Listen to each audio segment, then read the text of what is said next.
What's going on, everyone? Today we're talking about AFL Round 10. The Yoffs are still on, and the Prem is over officially this week. Killed it,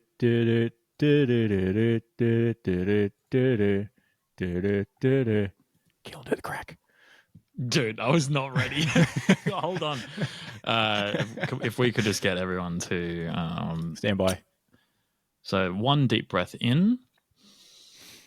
Deep breath out. You are inside a can. The can is opening. Ooh. The can is opening. My God. What's going on, everyone? We're here with episode number 104 of the Storm Beach podcast, talking about all things great and garbage from our sports viewing this week.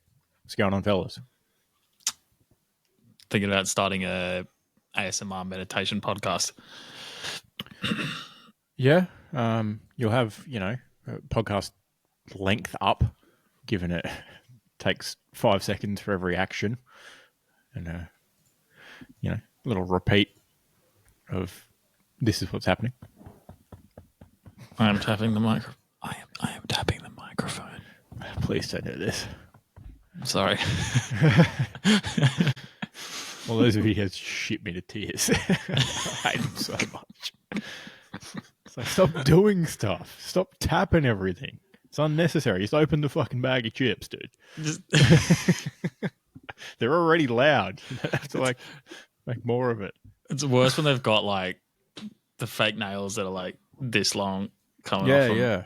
And they're scraping them and tapping them and shit. They don't have a, wind cover on their microphone and they're just tapping the metal with their nails. Oh. So fuck off. Ugh. It's even worse. When you can't get away from ASMR, when you can't just skip the ad, when it's, you're on the train and the Muppet next to you's got really long nails and they're typing on their phone, clickety-clackety, real life ASMR, can't get away from it. It's a problem. Not ideal. No. Not ideal.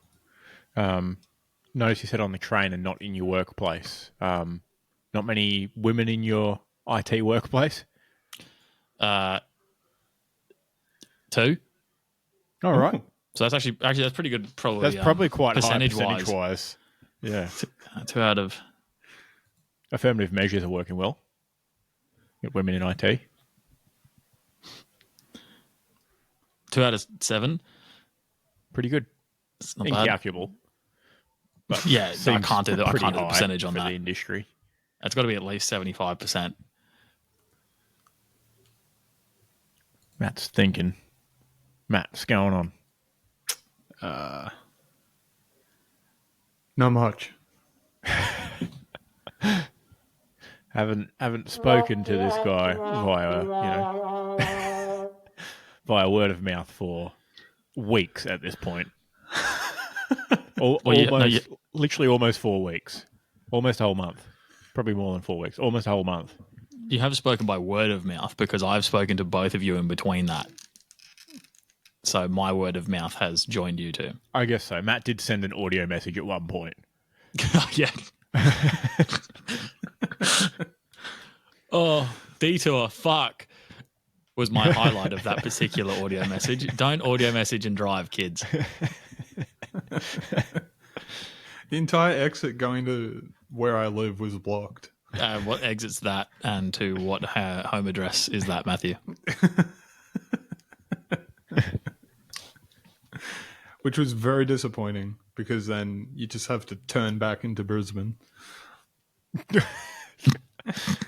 Matt lives next door to Brisbane. It's all of Brisbane, then his house. And that's it. How ludicrously rich would you have to be to do that? You'd have to be a proper billionaire. And if you were a billionaire, you wouldn't do that. So it's just that's something we'll never see. What if you were driving down Turbot Street and there was an entire city block with just a single house in the middle? It'd probably be in permanent darkness from all the other buildings. Be so cold in there all the time. Yuck. I don't know how we got here. I want to go home. Dude, I wanted to go home too with the detours. Comedy's a tough life, champ. Yeah, thanks for asking. As you can see behind me, flip over to the YouTube. Not much is going on Isaac, with just before you setting go up my on, I just studio. want to know what's going on with you. Oh, yeah, thanks for asking, Keelan. Yeah, as far as setting up the new studio, haven't made any progress. Those who are astutely watching on the YouTube will see that everything is in exactly the same spot it was last week. I was going to say, did you take a photo last week and you're doing like a virtual background this week? Yeah, Or? absolutely. No, I can hoop around like a ball under cloudy conditions if you'd like to see the background once again on my roller chair. But we will get there eventually, I'm sure. Is that green box Milo cereal? This box over here. Yeah. No, it's That's disappointing. it is a roll of adhesive-backed hook and loop. Can't afford the real stuff, hey, Chief. Insert, hook and loop storage sponsor here. Other hook and loop fenders are available.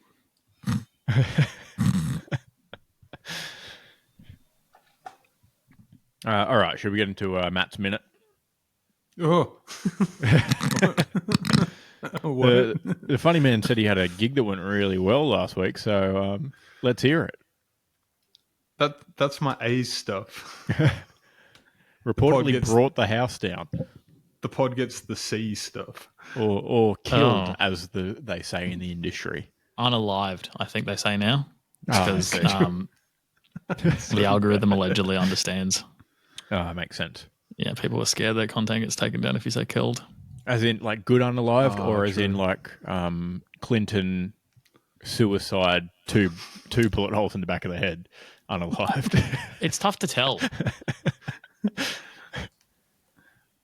Either of these are possible. And 12 bullets. All right, Matt's Matt. diving through 12 folders. I reckon I can guess the names of the folders. So obviously he's keeping it all on the desktop, probably. Yeah. Stuff. There's a folder called stuff. And then inside that stuff is funny stuff. Yep. You're pretty close. Right next to memes. Right next to that, yeah.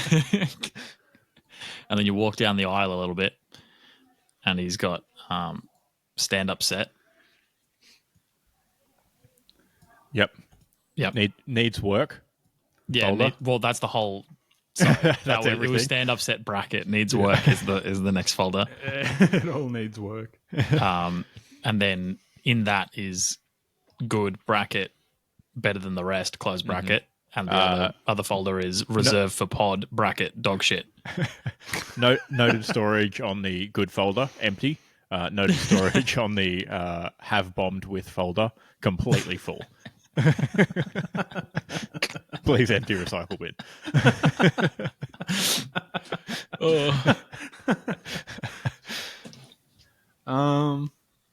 Yeah, I guess I got stuff I can do.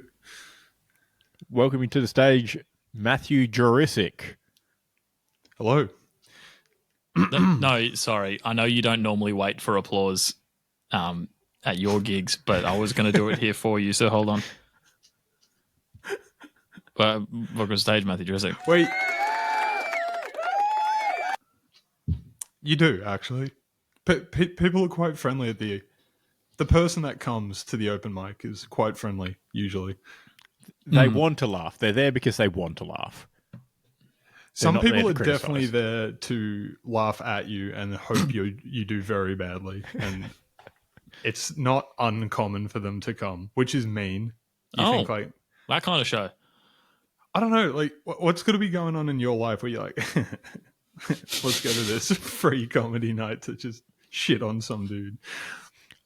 At least they're in the mood for laughter. Like, you might surprise them and actually get a legitimate chuckle out of them. They're not just there like, sour grapes the whole time. No, I'm too cool. This guy's not going to make me laugh. Yeah. That is true. Well, I've never told this, so there's no punchline. It's a good way to start a joke. Yeah, don't warn us before it's shit. No, I'll do something good then, I guess. All right. I don't think I've said this on the pod yet.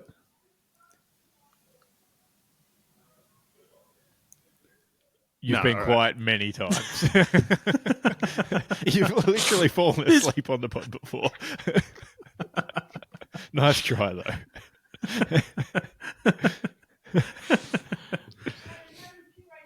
Oh, who's getting called for dinner? This is Matt. not good. Matt, your beans are ready. Mom, I'm in the middle of my minute. That's way better than anything that's going to happen. Oh, man. That is disappointing. That's what she said. The mystique of how well our podcast is going and that we all live in fancy bachelor pads is just gone now. Only one of us Ruined. lives with our mother. Oh, which one? We'll never Yeah, know. we'll never know. Is Matt's mum visiting? Oh, Could be. No, all right. So, I'm a bit of a pussy. mm-hmm. That's all right. I think it's all right if someone calls you a pussy because it's just short for pussycat when you think about it. I've got a pussycat at home. His name's Lentil. He's a really cute little guy. I love him to bits, but he's afraid of his own shadow, you know? And so anyway, don't get too bent out of shape because if someone calls you a pussy, they're just calling you a pussycat, you know? Because why would someone call you a pink, wet, squishy? Is it squishy? I've only seen pictures.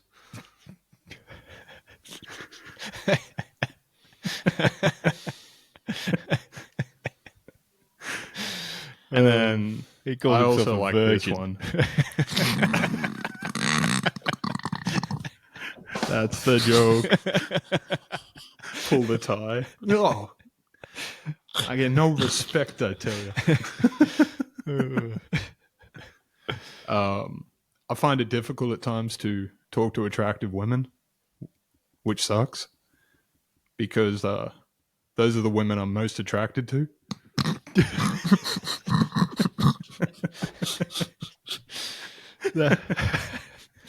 That's like a real Norm Macdonald joke. That's great. I love that one. That was pretty good. And you didn't even have to make, sound all gross. Yeah, thank you. Yeah. What, you don't like vagina? I never said that. You said it was gross. No, Matt made it sound gross.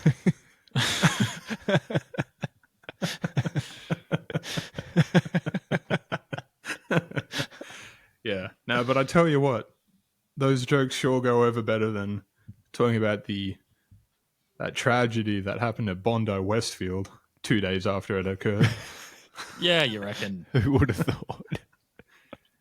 Although I'll go on record and say that a certain friend of the pod's sister's boyfriend found it very hilarious. His name's Kenny. Oh. Yeah, He okay. loved it.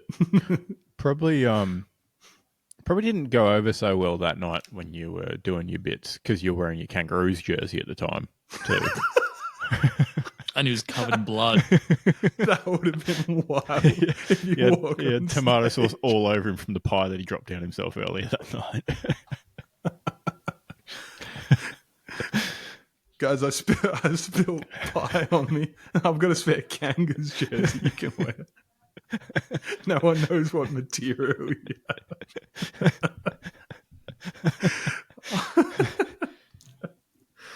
Oh. Yeah. Yeah, how good. Excellent. Good job. Thank you. Yeah. I appreciate that it was at least multiple jokes this time. So it was more than a minute. I genuinely laughed at the second one, so that's a win. Yeah. Yep. Yeah, the second one's been going well. It's doing very well. So you just went one from each folder, perhaps. Mix it up. The beef, chicken, or mixed. But something I have been trying to work out, because it's just a true story from when I worked at Pizza Hut. I was coming back to the store at about 10:30 at night, and this guy cut me off. And already when you get cut off, natural human response, you're pretty upset. And the guy cuts me off and flies into the roundabout and immediately starts like trying to skid around the roundabout. And he immediately spins out into a pole. And I'm like, what an idiot. Like, no remorse at all. It didn't look too bad, to be fair. And I saw him like open the door and sort of begin to get out. But very like Nelson from The Simpsons, pointing and laughing at him the whole time. And I get back to the store and I'm 17. I'm excited to tell everyone exactly what I just said. And everyone's horrified. And they're like, oh, I would have waited and called the police and the ambulance. I was like, oh yeah, that's obviously what I did. I'm just joking. Like, I didn't actually point and laugh at this guy. I don't know. I'm picturing you going around the roundabout like an additional 3 times. A few times, yeah. Getting some laps in just to... That's pretty good, actually. Yeah, I'll work off on that angle maybe. Rips his own skid around the roundabout just to show him. It was so satisfying, though. Like, imagine... I'm not endorsing road rage, but when you get cut off, the 0 to 100 you get, where you're like, this much... and he starts skidding immediately into a pole, and you're like... It was incredible. It's like a gift from the heavens. Jesus. You like other people suffering, huh, Chief? Well, he does go and tell jokes weekly.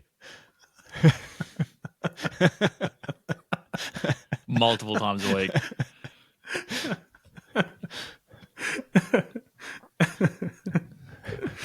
Oh, man. All right. Speaking of weekly occurrences, Butcher of the Week, boys. Any nominations? I reckon Matt should go first.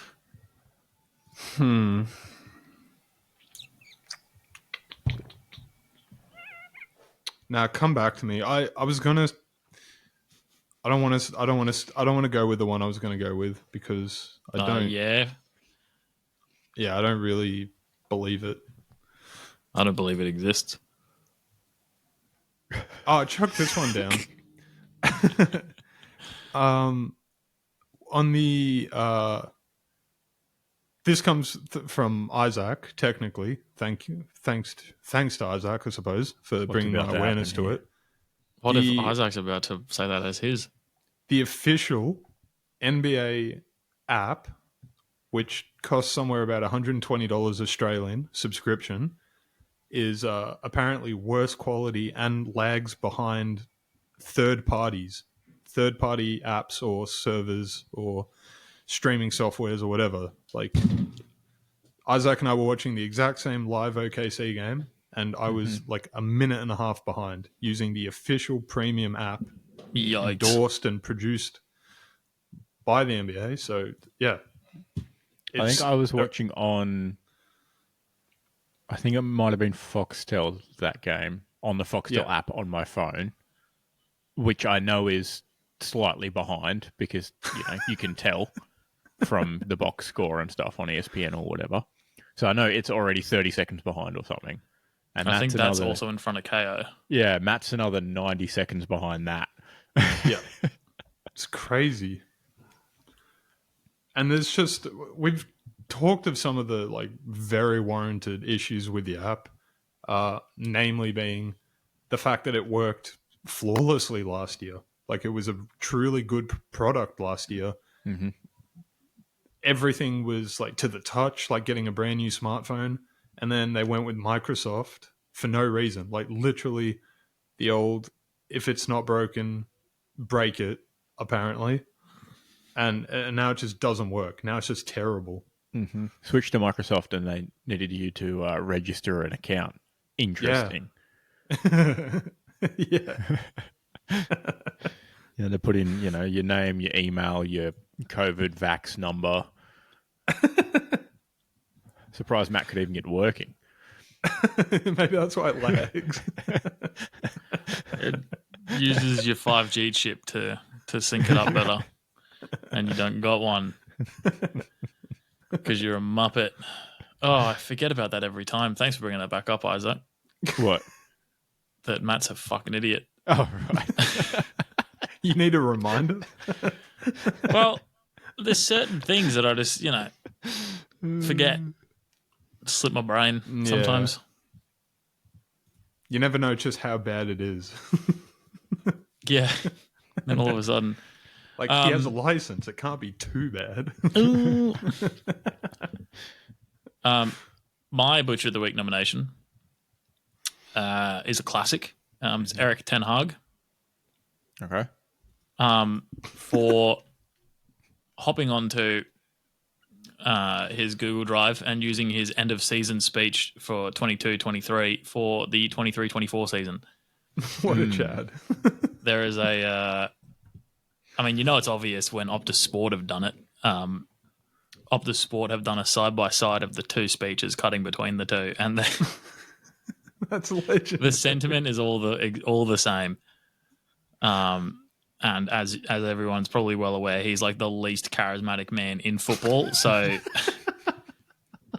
there's no winning here at all.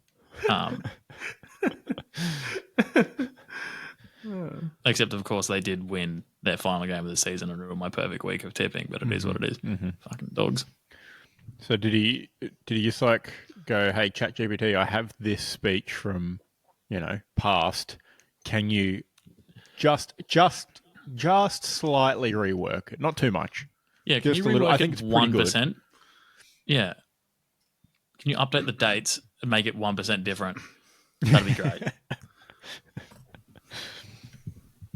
All right, fair enough. My nomination, not sure who the commentator was, but the one, I believe it was, I don't know, Fox Footy maybe, Channel 7, one of them, that said Hawthorn Hawks were home with 40 seconds to go, up by whatever they're up by.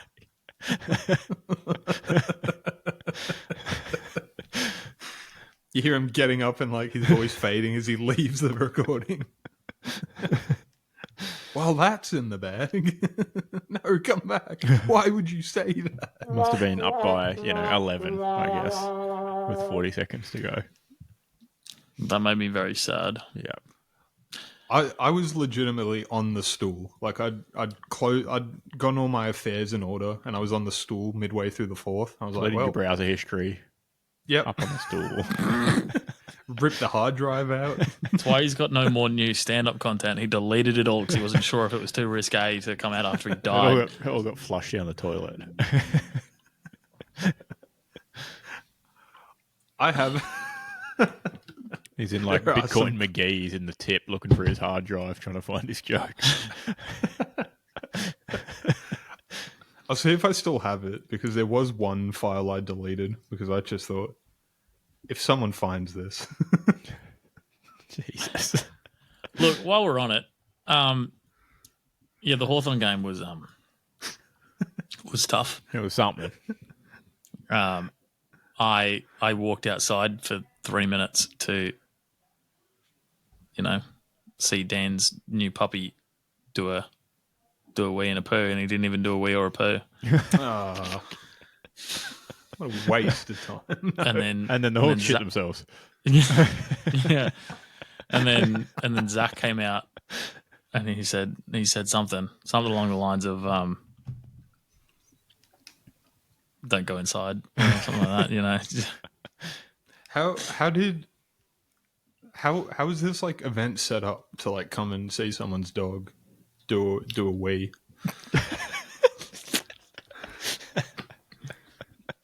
So, we were aware. I mean, you're in the same fucking group chat, so you were aware that Dan was picking up a new puppy. And as dog lovers, we went, "Can we come see your new dog?" Nice. And then we went and saw the new dog. I didn't see it go to the bathroom once, though. How mad would you have been if it was just Dan in a dog costume? I would have loved that. And he starts like fully just commits to the bit and he won't answer in English. Bark. Licks his own balls. So we'll have, That'd be pretty impressive. and then we'd have to take him to the vet, get him chopped off. Get him chopped off. Get him a cone. Isaac wouldn't realize I was just referencing Auntie Donna at that point. That's from Auntie Donna's big house of fun. Oh yeah, Yeah, funny one. That one or yeah, it's fucking hilarious. oh yeah. Mark brings home the guy that plays Homelander in The Boys, and he says he's picked up a stray human. It's very good. And he said he gets him neutered. And just the expressions from the dude from The Boys is just fucking outrageous the whole time. It's acted so well. I don't know how they could afford him either, because that must have been season 1 or 2 of The Boys that it was filmed around. So If it was season 1, he would have been cheap. cheap-ish. Could have been, yeah. Yeah. I think it's so cool for that guy. I think his name's Anthony Starr, but don't quote me on it. But the point is, he's a very conventionally good-looking, talented male actor, and it's so cool when someone of that caliber will like gladly and readily make fun of themselves. Based on Especially his name to that No, you go. especially like to that capacity, not just like oh, here comes handsome McGee, and he's like, haha, and it's like, that's barely a self-deprecating. Yeah. Based on his name, he's probably got a big rope as well. 'Cause he's got a porn star's name. Anthony Starr, yeah. I figured out why he's okay making fun of himself. He's from New Zealand. Makes sense. Yeah. Are we claiming him? I already have. We're talking Pavlova. We're talking Russell Crowe. Russell Crowe. Lamingtons. No, Lamingtons are definitely us. Don't fuck around. I haven't had a Lamington in so long, dude. You guys want to hit the calf? No, I'm all right. Okay. I could get something else, I suppose. You ever dipped a Lamington in custard? No, Lamington that would finger ruin in custard. It's fucking wild, dude. But yeah, anyway, or whatever. That's fine. I don't get how they even claim the Pavlova, like maybe the idea of it, because there's no way they have Pavlova in New Zealand, right? Yeah, wasn't As that it is. bloke and his dog from somewhere else? Wasn't he European? Oh. I don't know. Bloke and his dog. Yeah, it didn't land. Never mind. Moving on. Pavlov. Sorry. I'll escort myself out. I'm now salivating. You should, if you want to do jokes like that for 5 minutes, you should come to one of the shows with me. Because it's pretty fun. It's pretty fun just ripping those jokes, and everyone's just looking at you the whole time. And then 45 seconds later, they all catch on. God. That'd be the longest 45 seconds. I of your could never life. do it in front of people. I'd want to just like rip up the stage and jump under it as quickly as possible. That could be a good bit. You're telling these jokes while you're digging yourself into a hole. You carry a shovel on stage every time. Maybe I You can see tell- everyone roll their eyes. Oh, another dickhead with props. Start digging. Maybe I can tell jokes as like, you know, the Wizard of Oz, where I just stand backstage behind the curtain and they like project my face, but really handsome up on the screen. Someone moves again. Don't look at me. You shouldn't be back here. It'd be funny if you handed out blindfolds to all the audience members. That'd be a little bit too kinky for the comedy club, I think.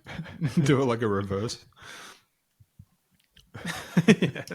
People get their wallets stolen and stuff. All right. All right, moving on. Any movements, boys, for the list? Yes. Oh, Yeah, shit. All right. Fucking hell. That was Here we aggressive, go. dude. All of the ESPN NBA commentary team. Not Oh, up man. to par.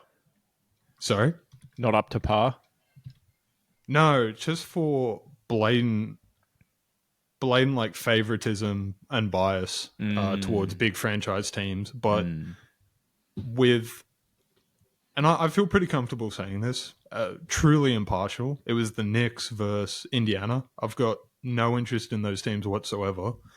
Anyone that knows basketball or doesn't know basketball, it doesn't matter because no one knows who Indiana is anyway. So it was New York Knicks versus that other team. And it was a pretty good series at points, but there was an infamous game where the Pacers won by about 40. And this game 7 was no exception. They just had them locked up, 20 points. It was, they were killing them. And not a single word of praise to Indiana at any point. As you're watching TJ McConnell or Halliburton like perfectly execute some offense, just the narrative of the way everything was described the entire duration of the game would be the Knicks have let the defense down. Like, oh, it's going to be sad at New York tomorrow. And it's just like, it's pretty disgusting, honestly. I don't sound super passionate about it, but it's like, it's just ridiculous at a point where it's so cool to see this small market team really just, defying all expectations and nothing. Just, oh, they're only here because they got lucky and other teams had injuries and the Knicks aren't playing that well. It's like, you should be a professional commentator and have some integrity and not just, I don't know, it's just disgusting. It like, and again, as someone that is impartial to both of those teams, it was pretty disappointing to hear. It just gets annoying. Rather watch the game on mute. Oh. Nah, it is better than listening to Americans, to be fair. Let the but it was bad. I think it's honestly, it was comparable to like your state of origin commentary, which I think maybe gets a little bit of a pass at least because of the whole history of what state of origin is. And of course, the guy that played for Queensland for 30 years is gonna like be super excited about his team because it runs that deep. But you're a professional ESPN commentator. You're not the local New York Knicks guys. It was just ridiculous. I think that's the biggest thing is, like you mentioned a few weeks back, of all of the small local guys, the team commentators are getting booted out for the playoffs for these big networks to come in and do it. It's like, if you're going to allow them to do that and not be neutral parties in commentary, just leave the small guys to do their thing. Absolutely. Like, you might as well, and then people can just tune into whichever telecast they want. Yeah, at least give you the option, maybe. Yeah, exactly. But yeah, it's nothing worse than seeing a blowout game and then you have to listen to someone talking to Stan Van Gundy about something completely irrelevant. Stan Van Gundy. There were bits where they're just talking. You're watching like Miles Bridges, or they've got this other guy. It might be Pascal Siakam. I can't remember, sorry. But they're playing like truly one of these, like, they've stepped up for the playoffs. Like, not missing a shot, always making the right play. And the guy nails like some crazy fadeaway, ESPN ad time, show reel type of play. And you've just got him talking about like, oh, I was down at the golf course yesterday. It's like, bro. Someone saying Stan Van Gundy's full name every time they refer to him. Can't just call him Stan. Always got to call him Stan Van Gundy. You reckon he's got it trademarked? You have to use the whole thing every time. It is a bit of a name, to be fair. All right. Great addition. Well done. Yeah, definitely well deserved. I got no shit list. No, me neither. Good job, Matty. All right, we are ready for AFL time on. Yes, sir. Round 10 headlines. Yep. I totally have headlines for every single game. Mm-hmm. Do you have a siren that you could perhaps play? Nah. Wrong one.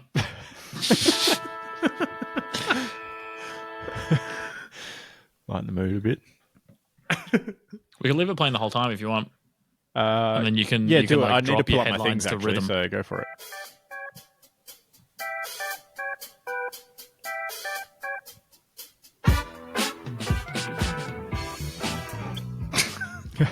All right, we're just going to do this? Yeah, wrap it, dude. All right, excellent. Are we going to do the score first? Ooh, we have to do scores. Gold Coast Suns, 26-8, 164. Geelong Cats, 15-10, 100. Nice. Top-end feline lovers are heartbroken as Heatwave kills 23 cats in Darwin. Oh, fuck. There was a lot less rap than I thought there was going to be, but that's fine. That's all good. I had hot Queensland sun dehydrates old cats. In the Northern Territory. Fuck. Just pretend I said the right thing. That's what Matt says after every stand-up set. Pretend I was funny. Laugh, please. The tussle at TIO takes a turn as trigger-happy Suns take down terrible cats. Nice. My alliteration ran out. Yeah. It was pretty good. A couple stats from this game. Suns' biggest score ever. It's amazing what happens when you kick your goals. 26-8 as opposed to 17-18 against North last week. So slightly less scoring shots, but pretty damn good. First side to kick 25-plus goals versus Geelong since Adelaide in 1999. I think there was one for 26. First side to kick 26-plus since Melbourne in 1994. Biggest loss Chris Scott's ever faced. Absolutely smashed.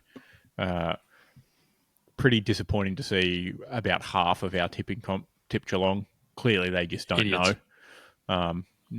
Not a clue at all.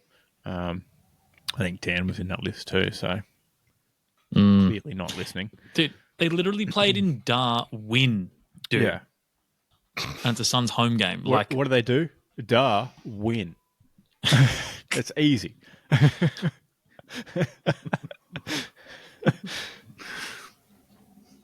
Matt Rao, fastest player ever to 500 tackles. Just loves contact. And the boys were slippery on the night too. So Yeah. He did it in 72 career games. We had... That's insane. Two faster than Joel Selwood. Bulk disposals for moustached players. So Keelan could have gone up to Darwin and had a day out as well. Noah Anderson had 41. Matt Rao had 35. Sam Flinders had 37. Miller had 32. Sexton had 32. Became the first quintuple of players with moustaches to all have 30-plus disposals in the same AFL match for the same team. that's one for the good guys. Holy moly. But yeah, pretty happy with that win. Depleted Cats, but I'll absolutely take it. That's finals right there. Locked in. Finals footy is on us. I'm going to be saving my shekels to get to finals. It was only just round 10. Yeah, And but they're only just in the 8. the Gold Coast have the most wins they've ever had after 10 rounds. Yep. 6 and 4. All right. All good.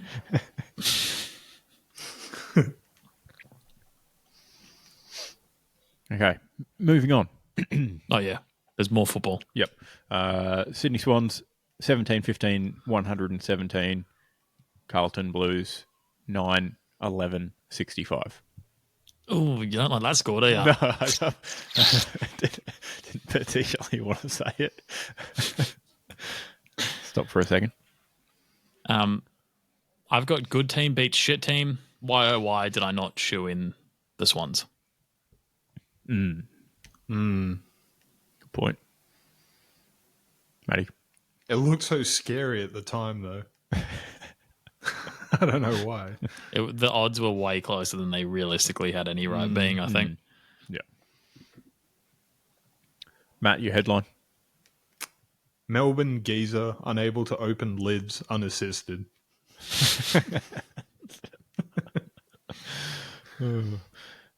Swans send warning to the competition as belting leaves Carlton fans feeling blue. Nice. Warner did play well. Yeah. Had a bit of a day out. 3 goals, 28 disposals. That's okay. Could have had 5. Yeah.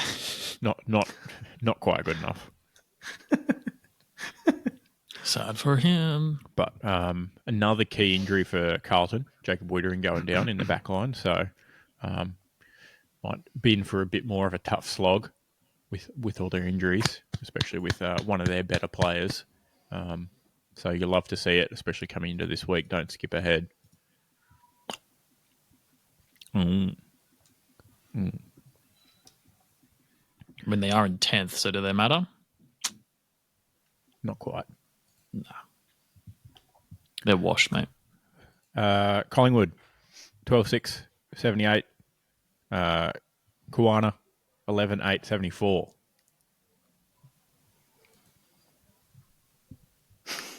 Matt. I have 0 for this. Okay. Matt. Post-game interview after loss to Collingwood, Adelaide stated, I want to talk about it. Nice fun. Very good. Magpies put themselves on top of Blackbird pecking order as Jordan sends Crows finals hopes to going in the wind.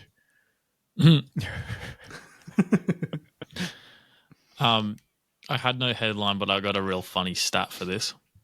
Okay. So Isaac Rankin went for a bit of a jog this game.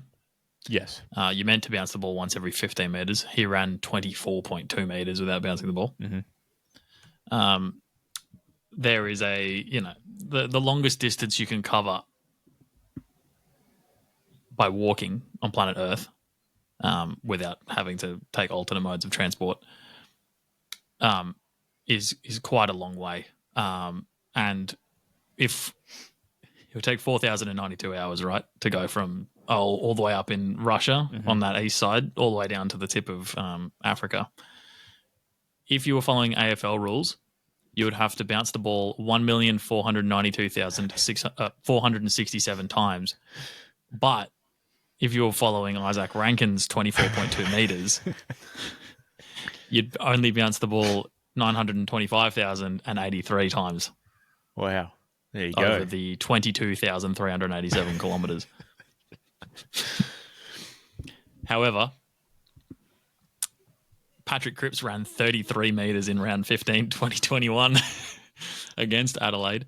And according to the Fox Footy Lab, that is the longest non-bouncing run ever analysed. And you'd be able to only bounce the ball 678,394 times. Oh, fair enough. I got a couple of bones to pick regarding this whole situation.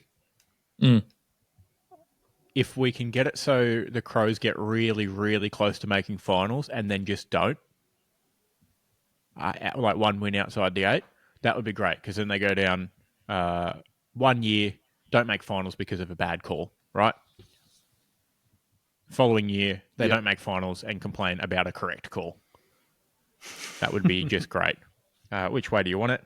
I heard a Fox commentator say, where's the sense of occasion? That's in the biggest load of shit it's I've ever heard in my life. we should absolutely just throw out the rules at the end of close games and just do whatever. because that's a situation how we ended up with Sam Draper running 40 metres to kick a goal and thinking he's the best ruckman to ever play the game of AFL. And he's played like 3 games since because he's been injured every week.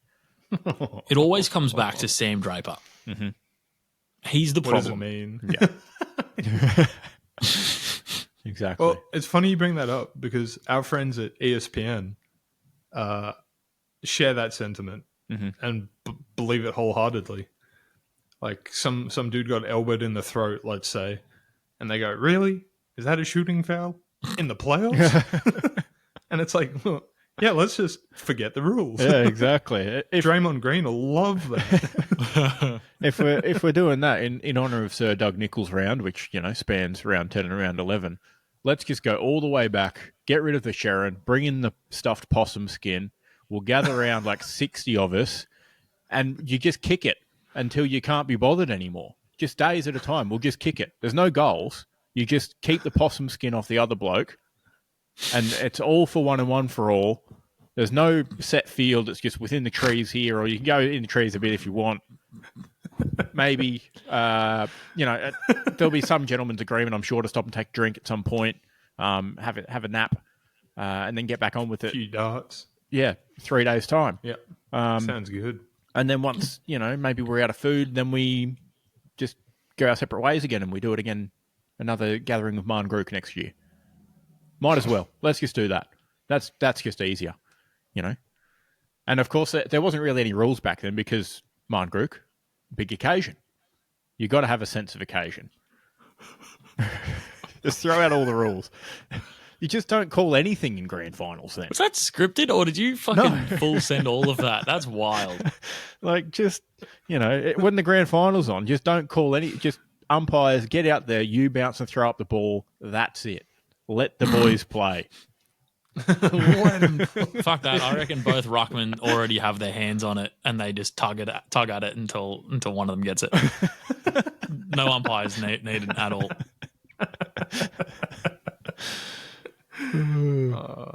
What a delight. Like, if that's the case, then the push in the back, which was half in the side that got pinged against Mason Cox, 15 seconds beforehand, which handed Adelaide the ball back to go back on the attack. That shouldn't have been called.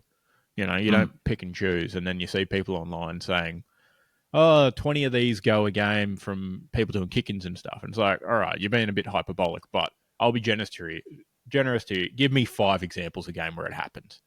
It doesn't. It just doesn't.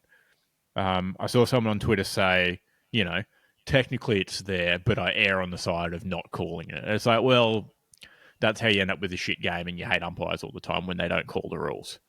And then he was like, no one at the ground really made any noise, which is usually a pretty good indication there wasn't a free kick there. It's like, yeah, no shit, you were playing at the MCG, I believe, and Collingwood were up by 4, and all the fans were holding their breath and their farts in, not making a noise in case while their team was up with like 5 seconds to go by 4 points. Like, no shit. Either way, he only ran 9 metres further than the allowed 15. So maybe we should have a look at that. So if you're going to go percentage-wise, that is more than 50% of the allowed meters additionally. So grow up. And if they want to, crack down on it from kick-ins and stuff like that, like there have been ones from kick-ins called this year. I remember them for players running too far. They already start 9 metres out on the goal, so you've got to take that into consideration when you're doing your 15 on top of that. People are seeing them run to, 30 out or whatever. It's like, yeah, that's,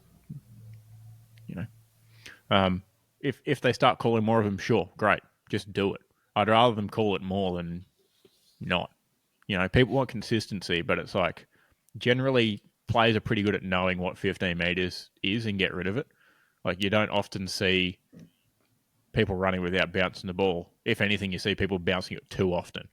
Like, they're like, I've one just step received out the of a ball, I tackle better and bounce. bounce. Yeah. Like, absolutely. There was lots of snide remarks. Well, not really snide. That's probably a bit harsh. Lots of remarks from commentators in other games regarding that too. It's like, Fuck off, dude. Just chill. They played literally the rules, exactly. dude.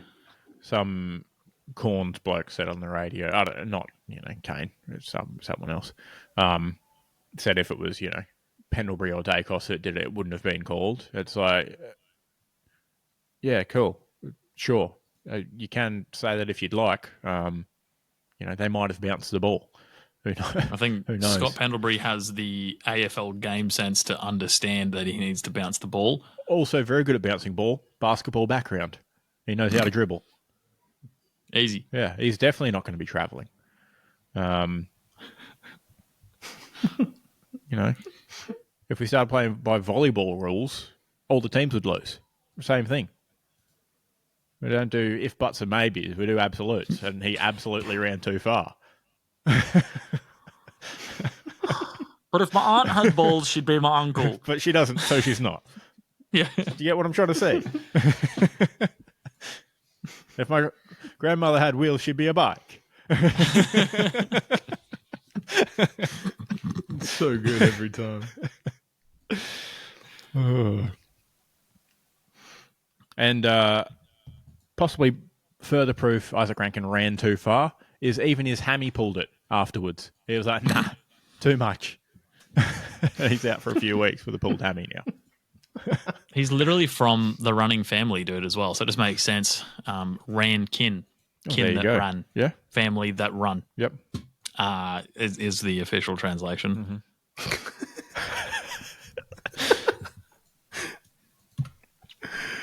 Mm-hmm. Thank you for the etymology of that. No worries. All right. Giants 6-7-43. Western Bulldogs 8-22-70. Oh, well, perhaps put the blindfolds back on at practice, I reckon. Blindfold to kick you again, surely. I heard so many people saying the Bulldogs are back after this game. I was like, yeah, but you have to be able to kick goals. You're not going to be able to win with 70 points every fucking week, are you? Norton's back in, his career best 8-year contract form. 1 goals, 2.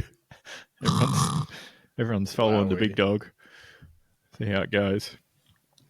Probably from 3 set shots too. Yeah, they definitely need to do the dodge ball blindfold practice. I had blindfold them and throw wrenches at them. Yeah, exactly. I had Sons of the West Bank knock over Giants with death by 1,000 slingshots.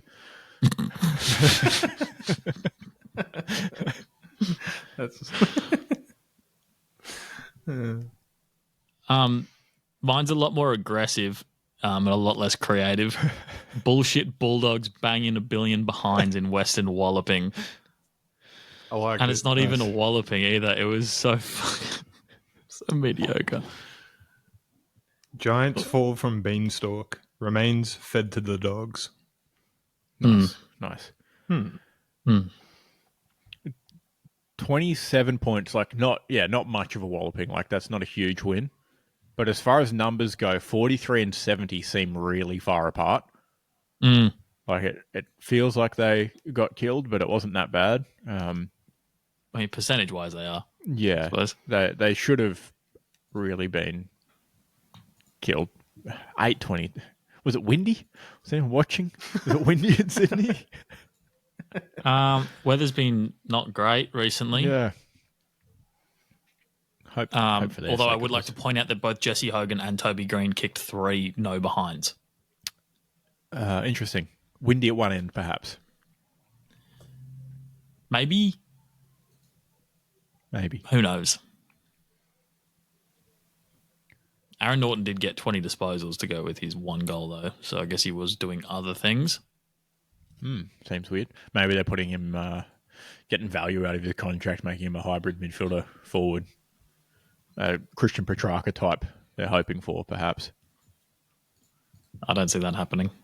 I understand him getting up the wing for a long ball, but I don't see him becoming useful anytime soon. No. You got anything, Matt? I do.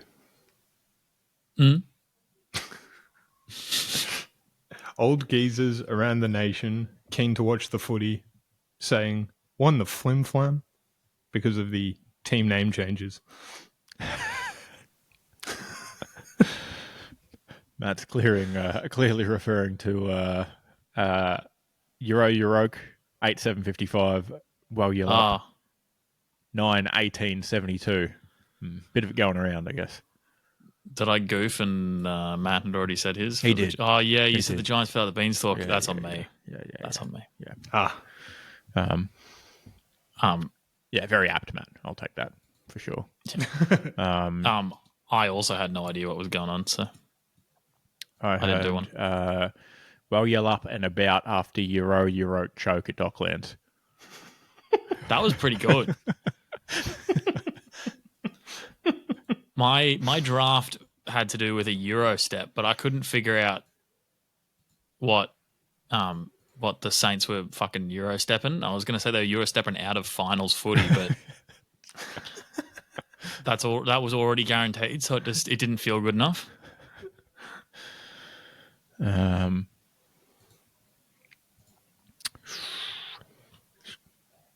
to piece together another one in my head real quick for you.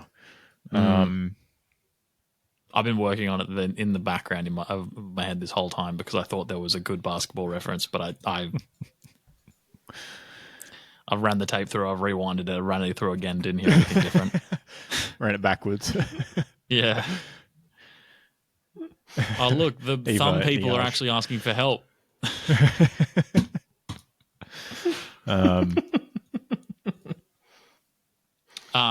Here's a nice fun one for everyone listening at home. While Yellup did kick 9/18, like Isaac mentioned, and Jai Amiss did all the heavy lifting there with 5 behinds. 2-5. Bloody hell. Fair enough.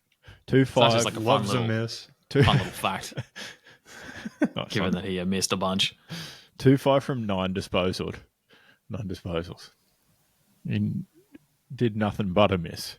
I can all but assume his other 2 disposals were kicking out on the full. There was, it must be one. There was only one handball mixed in there. So, true. Yeah, 1 out on the full for sure.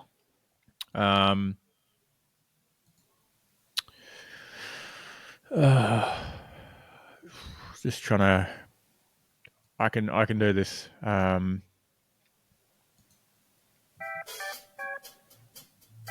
Thank you for that thinking music. I feel like I'm on countdown.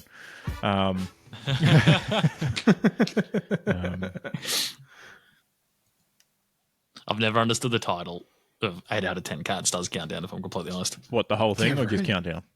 The whole thing. The whole title. Well, 8 out of 10 cats is like a separate show first, right? Oh. It was just it was like a show based on like survey results of the general public. Oh. So like, the 8 out of 10. Like Family Feud. Yeah, being similar but a bit different to Family Feud, but 8 out of 10 being, like dentist recommendations, for example. While you're up,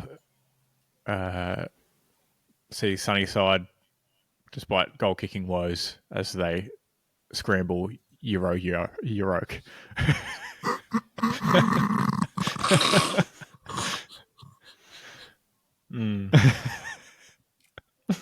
That's pretty good, dude. I think you might be built for this. Yeah.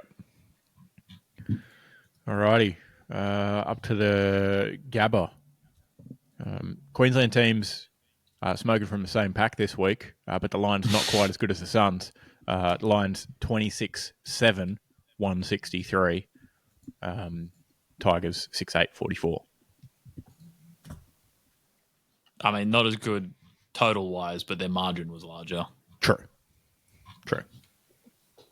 Mostly just because Richmond suck, though. Yeah, Richmond's only win is against a team who's 2 games clear on top of the table. Make it make sense. It honestly keeps me up at night.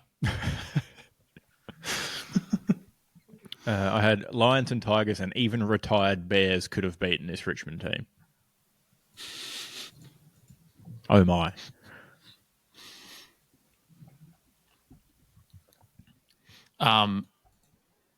I can spitball one because I was working on, the classic Lions versus Tiger, who would win in a fight, and I couldn't really think of anything funny. I think Tigers are larger. Just putting it out there. But they're also more solitary than Lions are. This is true. Because you'd have a few Lionesses fucking up the Tiger and such. So Also true. Depends on the environment that they're fighting into. Neither of them would like the water, I assume, being cats. I feel like Tigers don't mind the water. Nah, fuck them. In an otherwise easy day out for the Lions, Eric Hipwood kicks a 1 goal, 1 behind, and gets reported. 1 goal, 1 behind. Best game ever. 1 report. Wow.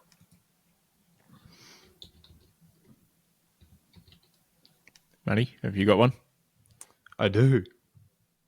Well, fucking wait. Sales booming in ropes and rickety stools for Richmond. I don't know. Terrible. Yeah. Nice, dude. They really drop off, actually. I'm noticing. Oh, speaking of drop off, the North Melbourne game's up next. Fair enough. Otherwise, I still got to do. Oh no, you did yours. Wait. Yeah, yes. I did mine. I just add Eric Hipwood, 1 goal, 1 behind, 1 game suspension. Yeah. Dude, he touched the ball 9 times in a game that that they won Lions, by 120 or whatever it was. He is one of 2 tall forwards for them. Yeah. Not bad. Kicked 1-1. Mm-hmm. Maybe he was the diversion kicker. He had 9 disposals, so he wasn't even copping the ball outside 50.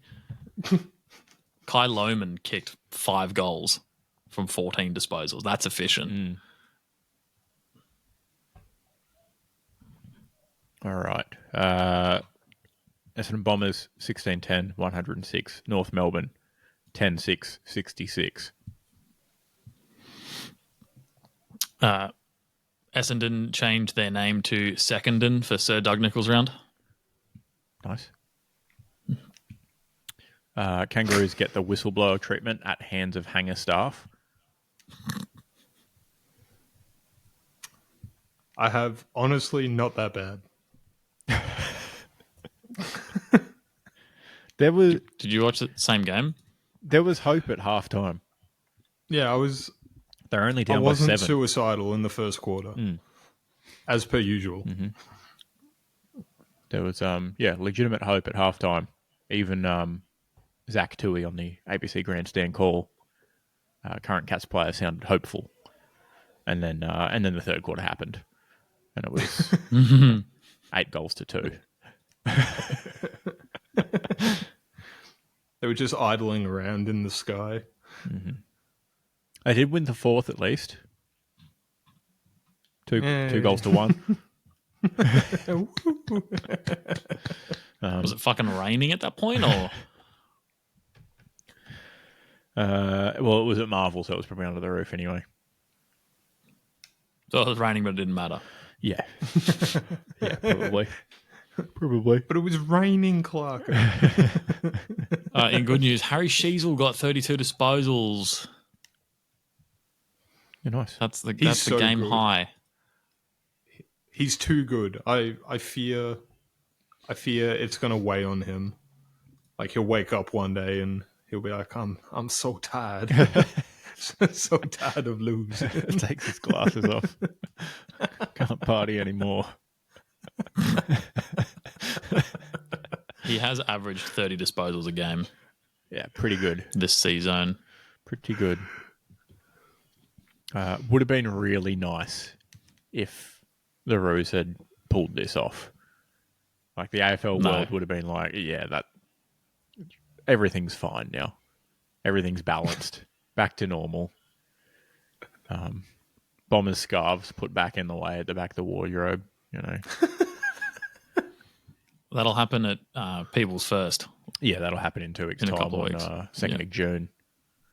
Already got that one circled as lock of the millennium. Don't skip ahead. He said it. Yardapulti 11-14-80, Hawthorn 12-7-79. Absolutely all the way home.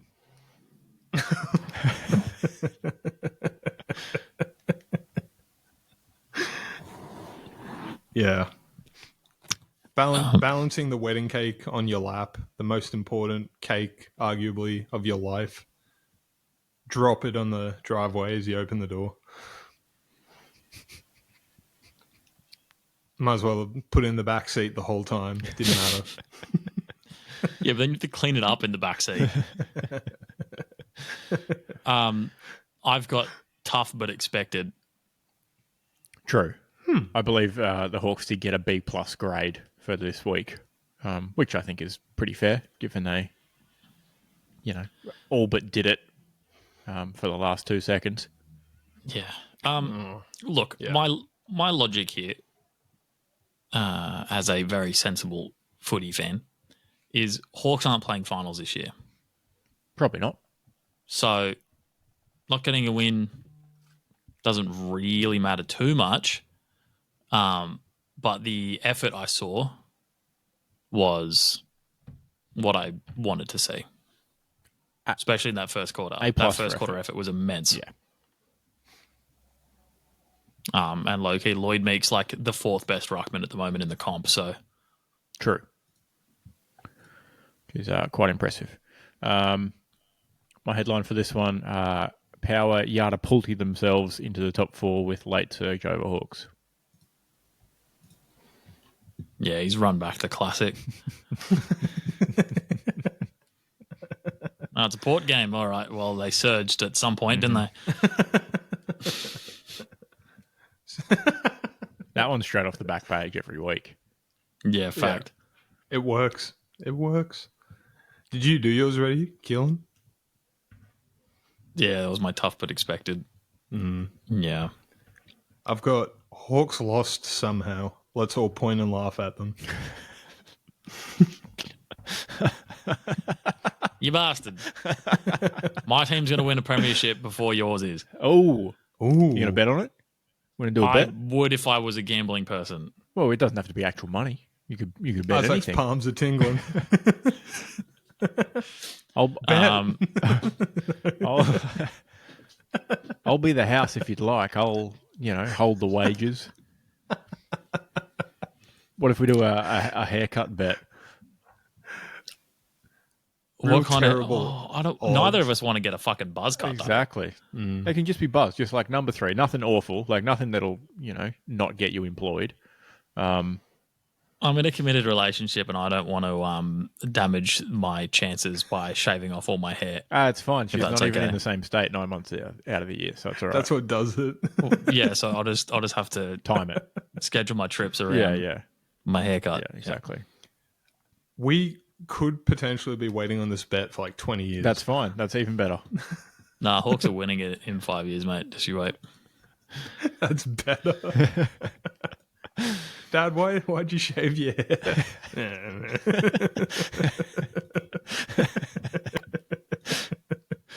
Putting notes in the calendar not to get married in September, October, November, December, just in case. Yeah, good call. That's like, the fucking Hawks beat the Northern Territory Nuffies in the grand final. They're going to shake my head. Dude, could you imagine that the next time both teams are in a grand final is against each other? That would be that'd be wild. so cool. I feel like we do need to set the bet now, Matt. But should we just do it? Yeah, but What just like mullet? Matt, that's Yeah, I'll easy. take You that. literally just have to knock off the sides. Yeah, I'll take that. And probably a That's bit as on good top. as it's going to get. Yeah. Yeah. All right, cool. Filthy mullet locked in Mullet locked in. for Matt in approximately 2029, 2030. Maybe. Bold. This would be funnier the longer it goes on. To be in our 50s I think and we'll be have a waiting dirty a while, mullet. to be honest. Write it down. In the 50s, the styles like reverted back to the 70s, but everyone has like 1930s haircuts for some reason. So you're the only one. All, like all slicked with back. this weird hairstyle. Oh. All right. What was the next game? And we had... We had I can't pronounce this one. I'm not... They said it so quick on the broadcast. I don't know about the first word, but I believe it was Wallet Marawa, 16.9.105, Nam, 10.10.70. They were saying it so quick because they didn't know how to say True. it either. If So you the faster you say it, say the it confident more, and quick. you know. Yeah. I've got Melbourne lost somehow. Let's all point and laugh at them. That sounds familiar. Are the demons any good or Nam? I wish I could suck my laughter in somehow. What, you wanted to laugh like Jimmy Carr? I wanted to not laugh. Isaac's likability carried that.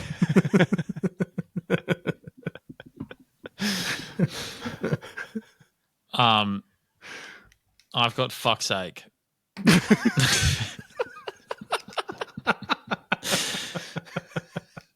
Shooing in anyone against West Coast is a guarantee. For 3 years, it's been just lock of the week every week. And then my secondary, because look, if you bring a headline "fuck's sake" to the table, you probably should bring a second half-assed one to the table too. I've got straight off the back page. How good is Harley Reid?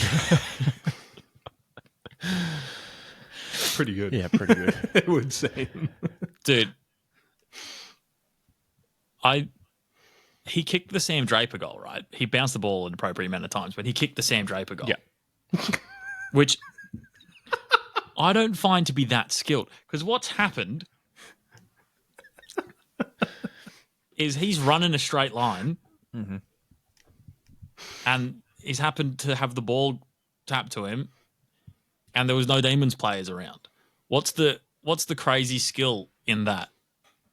I don't understand. Or did he fend it once? I think he did one fend and then bounce the ball 3 times maybe. But, like, still. Yeah. I don't understand. I'd rather see crazy dribble goal from the pocket win goal of the year than Harley Reid bouncing 3 times and fending one bloke and kicking it from 50. Ben Brown put up an absolute Matthew Jurisic sort of floater from the pocket that somehow went through the goal. I think that was in the 4th quarter. Well, because Matt kicks like he's kicking a rugby ball, to be fair. Not well. I don't know what I do. It's so uniquely terrible. Like it defies logic. Well, I guess we could probably just blame your dad for that, can't we? That's kind of like a father-son moment that probably should have happened. Yeah, he can't kick. Just isn't a kicker. It shows.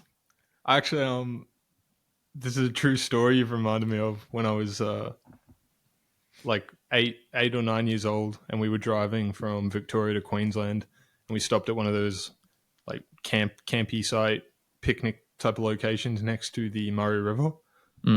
Pretty exciting. I had my Back little when the Murray Melbourne had water in Storm it? ball. Yeah, heaps of water. How many carp? None. I had It's just all cod. I had a little Melbourne Storm footy, which was awesome. It was like terrible footy, terrible to kick and everything, but like super cool when you're a kid. And we go to play the iconic like kick to kick as you do with your dad. Should be awesome. And like on the 3rd kick, comes off my dad's shoe to the right and just bananas straight into the Murray River. And you're like, oh. And you were never able to buy Melbourne Storm merch again. Moving to Queensland in early 2000s, we couldn't get Victorian stuff in. Rebel Sport wasn't a thing. So it's clearly scarred you, hasn't it? I don't know. It's just so funny. So many memories. So many kicks to Isaac that are just profoundly terrible. He's the most consistently bad, inconsistent. I don't even know how to say it. His kicks are so consistently inconsistent, but they're always consistently bad. Every one of them's bad, but they're bad in a different way every time. It's not even a true floater because it'll drift in between floating and having form. That's what makes it so deadly.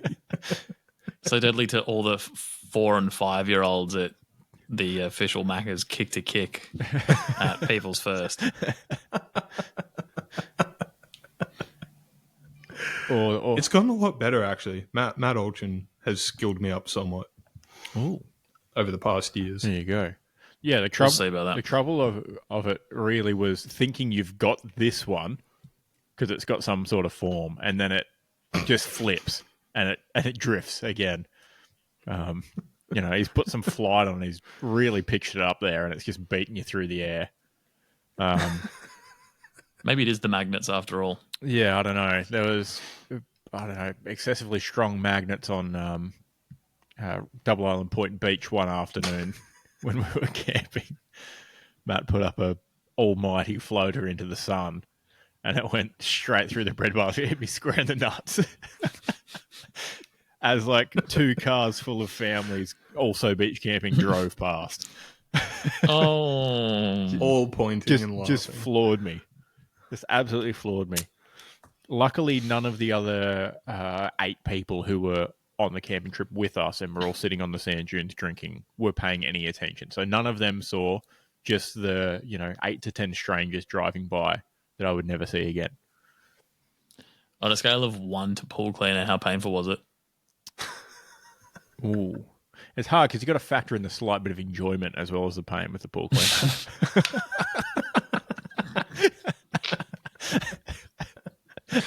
Yeah, it's hard. No, I get that. But I think my preferences have changed a little bit since then too. Maybe that was the point.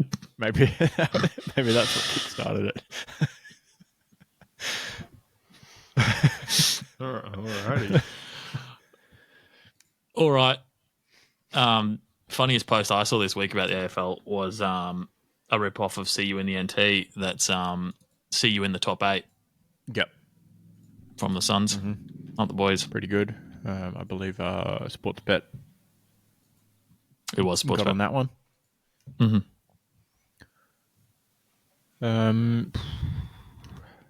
Geelong would have won if they had 12 business class seats, though.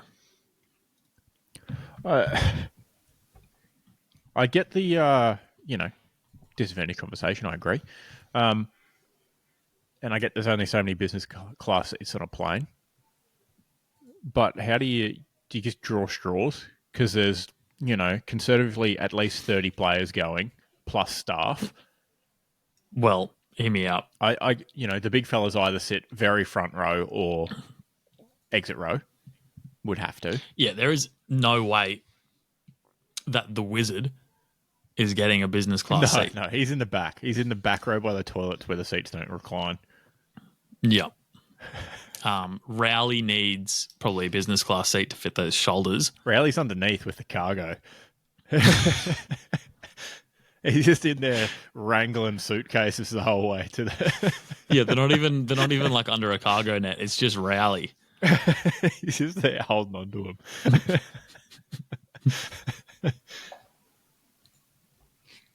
That's why he can run all game. He's got that high altitude training. Yeah, they put the little conveyor belt that puts the luggage up into the plane in reverse, and he runs up it into the plane.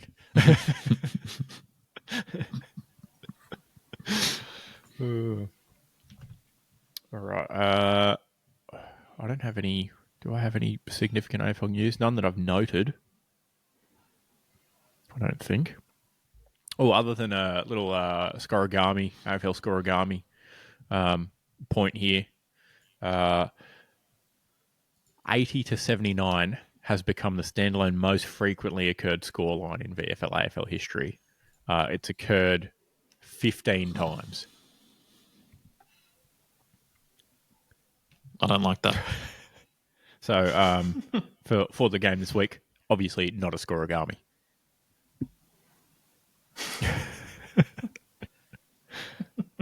What? I don't understand. Scorigami is where it's a unique score, unique final score. Ah, sorry. Okay, yeah. That one's occurred 15 times. So yeah, very not unique. I get you. Yep. How about the Suns game? That was probably a scorigami. Oh, I'd have to go check. Hold on. We can wait. I was too busy enjoying everything else.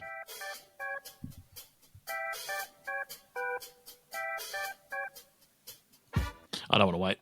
No scorigami. Occurred once before in 1982. That's bullshit. Tough look. That's really sad, actually. Tough look. All right.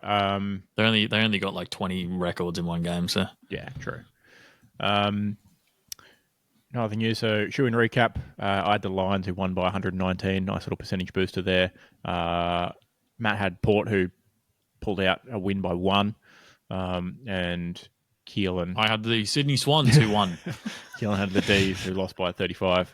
Keelan and Matt still on 8. I'm still on 7. Keelan is still ahead on margin. I had a very nice boost. So Matt's margin is significantly less. Oh, so I'm still at the top. Yes. Oh, Yeah, still at the top. what am I even worried about? I'm lurking with a big margin at the moment, so nipping at the heels. How's my margin looking? Your margin is 162. Keelan's is 295. This is in the positive, obviously, and mine's 365. Cool. It's not great. That's yeah. So Matt's looking dangerous. Yeah. Yeah. Wait, hold on. I can't be lost. But didn't you say Matt's was lower than mine though? Yes, he's 162. Oh, big is better. Big is better. Sorry, big is yep. better. Big is better. Yep. Not playing golf. All right. Yep. Should we get our tips out? Not playing penises. Yeah. What? All right, first game. Western Bulldogs, Sydney. I've got Sydney. Hold on. Matt's got to get his ESPN website up, put his tips in, send through some archaic friggin' screenshot of all of the games separately. I'm glad we waited, Matt. Thank you. You're welcome. Matt loves the doggy, so this is gonna, it's gonna be a hard one for him. Nah, Swans easily. Don't think about it too hard. I'm not stupid. It's the Swans. Optus, Fremantle, Collingwood. First suck. Yeah, got to take the Pies. Dockers at home. Pick 'em odds wise. They kicked 18 behinds. Imagine if they kick 18 goals. Hard to beat. But the Pies are in some form. They are, 7 undefeated? 7 in a row undefeated? Oh, yeah, because of the draw. 6 wins and a draw.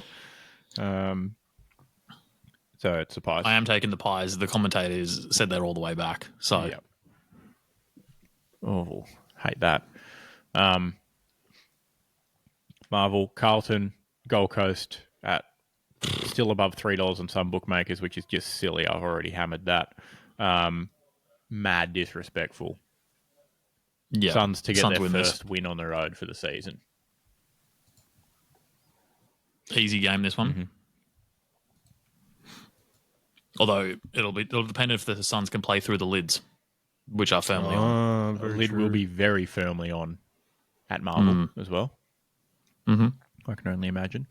No Wettering to hold down Ben King. Jed Walter's probably going to run amok as well. He'll be back in. Should be good. I'm on the Suns. Matt? I've got the Suns. So we're all Suns. Well, we're all sons of someone, aren't we? True. How long? Anyway, we popped down to Hobart for North Melbourne, Port Adelaide.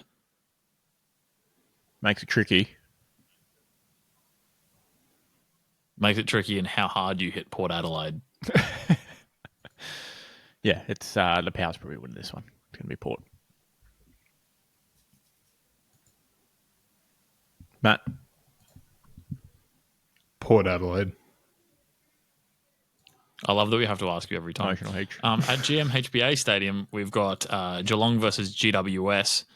Now, both teams start with G. This might be the worst Both game teams of have the week. lost 3 in a row. Yeah, well, both have lost 3 in a row. So one of the teams is Jew with a G. Technically, out of goo. On a technicality, one of these teams will not lose True. I unless they draw. Tip the draw. It's not possible, but tip it. yeah. I'm going to pick Geelong because they've looked better in their losses. Yeah. And some of their big It's boys at should be home back from too. rest. Geelong out the Cattery. Yeah, I'm going to pick the 5,000 fans over the 200 travelling Geelong, Greater Western Sydney fans. 200. It's an organised event or something. Yeah. You don't know there's there's actually a high-vis conference in Still Geelong going on. on Saturday, so they'll all be there for that, and then they'll go to the footy as well. Fair enough. All right, MCG, Richmond, Essendon. You have to take the Bombers, but I'd love to see the Tigers get up here. I'll happily cop the loss on the tip, but I've tipped Essendon. Definitely happy if Richmond win this. Yeah. Oh, we've got a Sunday Hawthorn Marvel home game against Brisbane Lions. Matt, who have you tipped in Richmond, Essendon? Oh, fuck's sake, dude. Honestly. If you go quiet for 30 seconds, I don't give a fuck who you tip. I thought I took Essendon. Auto tip Essendon. Okay. Maybe I didn't talk into the mic. Hey, Matt, who are you tipping for Hawthorn Brisbane? Brisbane. Okay, cool. Same. Likewise. MCG, Demons, Saints. Matt, go first. Melbourne. Same. The Saints suck. Clash of the Church. The Dan Brown special. The D's. It's the D's. Yeah. Bounce back spot for the D's. And finally, Adelaide Oval, Adelaide West Coast. This might actually be a really close game. Adelaide. Wow, what an easy week of tips. I think you've got to take the Crows. But West Coast looked pretty good last week. I'm going to take West Coast. Matt, going back to the well. The only person in the comp to tip West Coast last week. The well. Book whatever that game is, the over. Just looking at those two What's teams. the line at? It is currently not out yet. Too early in the week. Typical. As soon as it comes out, just hit over whatever it is. I'm feeling a shootout. Oh, I'll allow it. what have you got here? Still nothing on bookmakers. Tip a shootout. All right. Beautiful. I have first shoe-in pick. Oh, I just refreshed my tips. Now I've got to put them all in again. I hate that too. Idiot. Given that we all tip the same, Yeah, I can just send you mine if you'd like. yeah, that'll work. Okay. Shoe-in for me will be...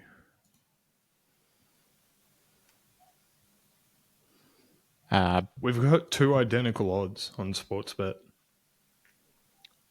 with Essendon and North Melbourne. Okay, let's split the difference on, see what other bookmakers are saying. PointsBet has North Melbourne being the one you can't shoe in. 106.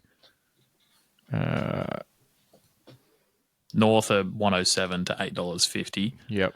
And Essendon is $1.09 to $7.50 for Richmond. Ooh, so bit of juice there because Essendon's $1.05 on Ladbrokes. So take the 4 cents of juice on there. yeah, you make some back on your million down by now. Oh my god! I could be ballsy, but I'm pretty sure the Lions are all the way back, so I'm going to go the Lions again. Yeah, Hipwood's out, so Lions are looking Oh, good. even better. Yeah, Lions by $1 billion. God damn it, Matthew. man!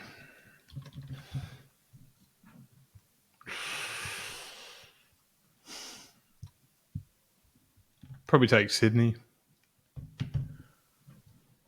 You bastard. Back to one of his favourites, the Swans. No, my favourite's the Swans. You've only shooed them once this year. Matt's shooed them now 3 times. Yeah, but they did good for me. Well, in that case, I'll take Essendon. Thank you. I can't go 2 weeks back to back with like $6 difference in odds and lose, can I?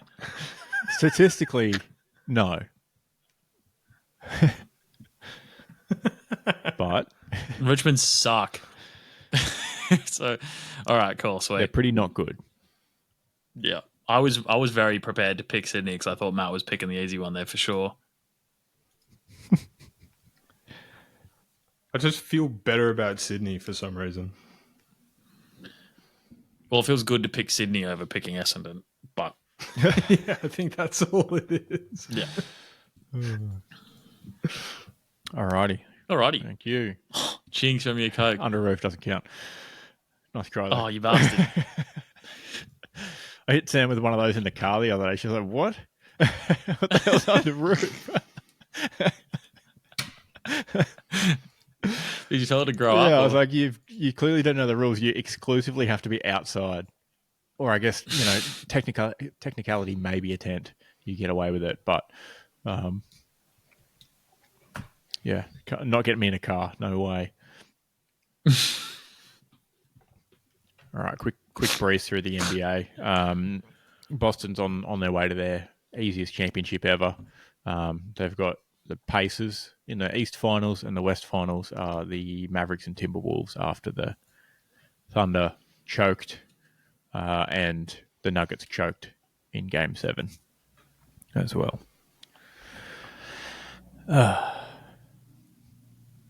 Any thoughts? Nah, I'm too sad.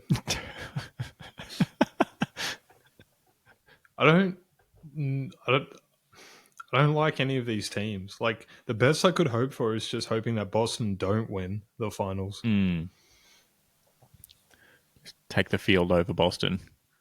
But Yeah. you could easily just tune in 3 weeks' time, and Boston might have gone, 8-2 and have won a championship over, the next 10 games. If Indiana was to face off against the Mavs or the Wolves, that'd be pretty cool. But I think they'll have a tough run with the Boston Celtics for sure. Yeah. They might steal a But game. we shall see. It just depends how bad Boston shoots from 3 one game. If they're really bad, then they'll lose it. Yeah. Live and die by it, which is tough to watch. On top of my Thunder sadness, the Rangers also won the series over Carolina Hurricanes in 6 games after an all-time collapse and a third period hat trick. Hurricanes goalie sucks. Got to get rid of him. He just crumples into oblivion after letting in an easy goal. And hence, the distinct lack of playoff beard that I had on last week, Keelan. Return that to regular programming. Yeah. You did look pretty cute in the photo Sam sent me with your breakfast, though. So. Thanks. Back to the regularly scheduled beard. Yeah.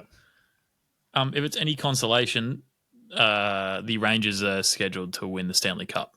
True. They are, following the script so far. They're playing the Florida Panthers in the East Conference Finals. That starts Thursday. Yes, and Dallas beat Colorado in 6 games, and they're going to play the winner of the Oilers versus the Canucks in Game 7 tomorrow in Vancouver. So, going to be quite interesting. I feel like probably the best series you might get would probably be, like the best finals would be Dallas Rangers as far as like matchups go. It'll be like there'll be a few low scoring games in there, but 2 really good goalies. But the Rangers Panthers will be very similar to like the Carolina matchup, but with a better goalie. So there'll be some low scoring ones in there too. The Oilers just beat other teams by scoring more. Simple as that. They just like outscore you. They do have McJesus. The math lines up. Yeah. So I haven't been keeping track of McJesus at all. Still pretty good. In case you're wondering. Lines up. Pretty sure he has the most points of the playoffs so far, which, makes sense. I was checking the stats. There we go. Fuck, the NHL website sucks, dude. He doesn't, actually. He has the most assists with 19, but his teammate, Leon Draisaitl, has 23 points and McDavid has 21. Because Draisaitl just gets fed by McDavid on the power play. Just smacks him home. But, pretty good. Oilers have the top 3 guys for assists in the playoffs so far. Jesus. Goal heavy. Yeah. Absolutely. All right. That'll be interesting. Next one. Football in it. Football in it. City win officially now. Officially won. Ugh. There was no, last match day points deduction that we're all hoping for. Yet. Have they been given the trophy yet? Yeah. Damn. I've got news on that, actually. Go for it. So they were given the trophy. Okay. And according to Sky Sports stats, 23% of Sky Sports viewers were tuned into Man City winning the trophy. 61% of viewers were tuned into Klopp's farewell speech. You love to see it. Yep, that's a win for the good guys. Yeah. Absolutely. Big Ange finished 5th. Okay. Pretty standard-ish place for Tottenham. Not, Champions League, unfortunately, but is what it is. Little article here on the Premier League app. How relentless Guardiola has inspired City to 4 straight titles. I'd be pretty inspired too if someone just threw endless money at me. Money doesn't buy happiness, but it does buy results. Certainly buys... and results get happiness. EPL championships. Buys trophies that they can take away, but they're not... But it buys lawyers gone. That can stop them from getting taken away. Exactly. Like, you've still got them. You've still got the benefits of them. Like, honestly, if any of these charges come through and, 115 or whatever, because of how much reward that has been reaped in that period, any sort of punishment surely has to be pretty drastic. Yeah. Because you kind of have to... I mean, I'd like to see it kind of counteract how big the club has grown in a way. Because if you win 4 trophies, of course you're going to get just like more supporters randomly around the world. Like, someone who doesn't know football is going to buy their kid that's into football a De Bruyne shirt from Rebel Sport because they actually get stocked because they're winning things. Yeah. But yeah, it would be nice to see them just get absolutely fucked, wouldn't it? Yeah. I feel like what they'll probably get is some sort of fine, which will just be paid immediately from, some sheikh that comes over and just literally just gets some change out of his wallet and rolls into the football office and goes, here you go for the fine. Keep the change. Because the thing about that as well is that it wouldn't count on their profit and loss and stuff. Exactly. Yeah. I think they exclude that, and they also exclude the legal fees for the proceedings for the 115 charges. There you go. So they could tie this up forever and then pay whatever at the end and just call it a day. Yeah, exactly. Which is a bit shit. Yeah. It'll probably be a fine, I imagine, of some kind. You'd love to see them lose trophies, but like you said, they're not going to lose the benefit of them. 3 of them would go to fucking Liverpool, though, to be fair. I'd love that a lot. They're not going to get sent down, are they? If they did, they'd come straight back Yeah, up. Exactly. It's not going to work unless they just,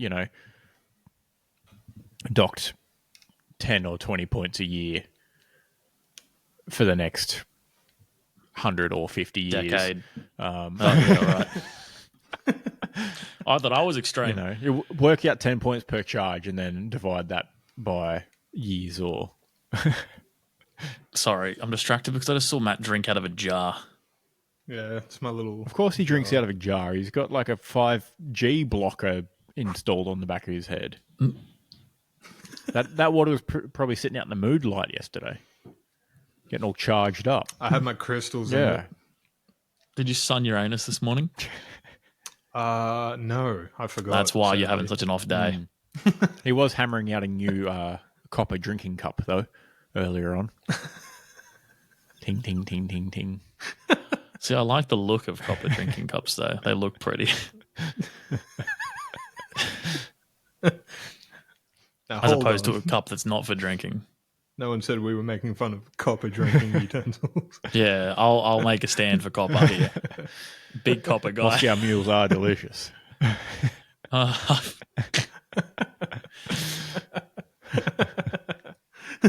That wasn't Matt's mum yelling at him before. It was actually a bad spirit. So Matt just quickly got up and staged to the room and came back to the pod.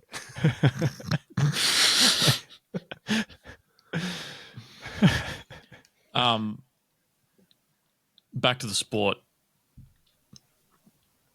Lots of grown men cried this morning during Jurgen's speech. Everyone was crying on the broadcast. Mm-hmm. Everyone was there in their new shirts, which look pretty good, mind you. I'm a big fan of the new Liverpool kit. Looks very European, which is probably why they've gone for the Milan vibe in all the marketing material. But yes, everyone's sad he's going. But during his speech, Jurgen wasn't just thinking about him; he was thinking about the future, and he started a new song for Arne Slot.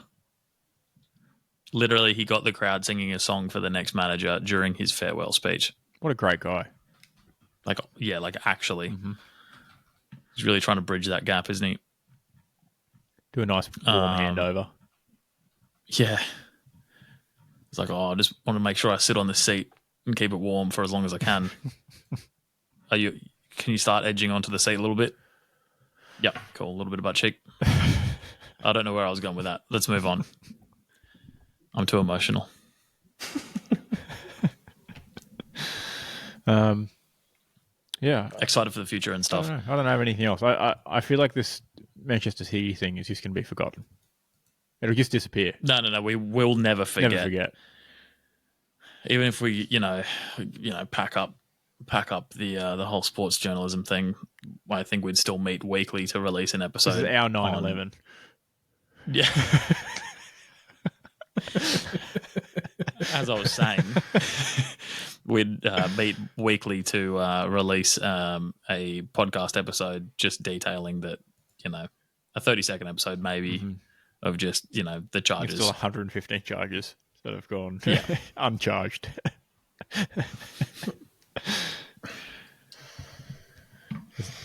But yes, should we do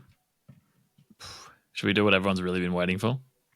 You're going to say we're going to flip some coins? We're going to flip some fucking It's been a coins. while. Oh, shit. Yeah. Probably Can one of you stream it? probably fit in a coin flip or 4. No, 4 of them. All at once? Yeah, I think you got to do it all at once for the memes. All right, let me figure out how to do this. Flip CMU. Oh, sorry. I got you. Ladies and gentlemen. Come on down. All right. Right. You stream it or not? I think I can. Can I share just a... I think I can. I think I There we can. go. All right, how's that? Oh, wow. How Wait. easy? Okay, so we've got from left to right, Isaac. Yep. Oh, here's how the sausage is made, boys. Little behind the scenes preview for the YouTube viewers. Jump over for your viewing pleasure. Hopefully it's like Jamie Oliver and the school kids with chicken nuggets. Hopefully everyone still enjoys the coin Yeah, flip they'll after absolutely they've seen get the the insides. All right, so left to right, it's me. I didn't pay attention. Keelan, Matt, and then myself again. So I'm on the ends. We've got a Matt and Keelan sandwich with their flips. Nice. Are we ready? And I'm gonna- Keelan is second from the left? Yes, he's this Yeah, one here, and second from you're- the left. You're Excellent. third from the left or second from the right twice. Or, From or middle right. Yuck. Matt, you're the coin to the right of middle left. Oh, okay. Thank you. It's much Yeah. clearer. The coin 2 spots to the right of the left coin. Isaac, I see, just want I to see. confirm, are you going to flip it and we all call it? I guess so. Yeah, well, I assume they are all you just flip calling at the same time. two different No. things or... Okay. all I'll right. say it twice to be sure. To be sure, to be sure. All right, ready, boys? Yeah. Yes. Tails, tails. Oh, wait, heads, fuck. Oh, Oh, no! Oh! Catastrophic. this was we had my first coin heads, which is not ideal, and then we had tails again. It's been rigged from the We start. were one coin off a perfect flip from 4, but I'll happily take a break even to have 2 more tails come up. I just want to clarify. I said tails first because it's been so long since we flipped a coin that I forgot what I normally say. Would you like tails? You No, did call it. No. I I'll allow corrected myself to heads before they settled. You did. So I don't want to double back on that now. So You're an it's definitely honourable heads. man. Okay, beautiful. Tails, heads. I've never been heads, so disappointed. Tails. Tails. This is not helping the tails allegation. Tails. There are magnets in some of these I fucking didn't even coins. didn't even dude. get. I forgot to get the temperature for today's flip. Oh fuck! I'm not wearing my watch. That's why it was too sweaty after my run. All right. I am now 22-13 win loss. Keelan is 16-18. Matt is 18-17. So just yes. above 500. 56-48 as a team. Pretty good. Pretty good. We've had 58 tails and 46 heads from our 104 flips. That's actually not too bad. It's atrocious. It feels like a billion heads, a billion tails, and 0 heads. But we never there you get go. head. There's the data. It feels like that, but it's not.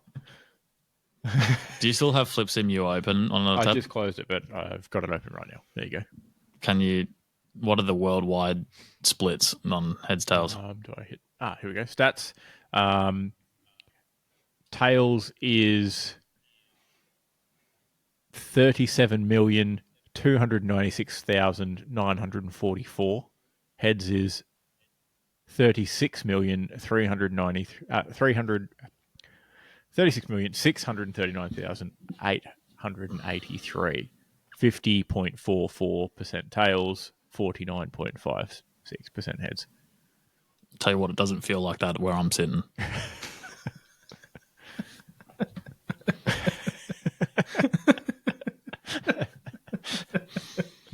I literally don't think I've got a flip right in like 4 attempts at this point. It feels pretty not good. Your last win was 4. You're 3 losses in a row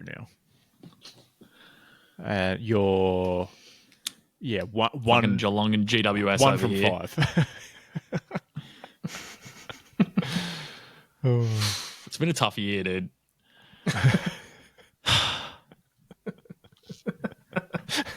Well, Now, I want to go we're home. caught up, and everyone can just anticipate the singular flip every week. That's sad. Yeah. I might take a few weeks off just so we can make sure no flips are skipped, if that's all right. We'll come back and we'll do 5. Take 5 weeks off. 4 weeks off. Come back, do 5 flips. Just to keep the viewers interested. Yeah, that'll keep them engaged. No, only I have the weeks off. Oh, though. right. Yeah, like you guys do. Yeah, no, you're right. That won't keep the viewers engaged. Oh. Matt's not even laughing. I just killed him, dude. All right. Sweet. Thank you, boys. See you next week. No, thank you. Cheerio. it's going off.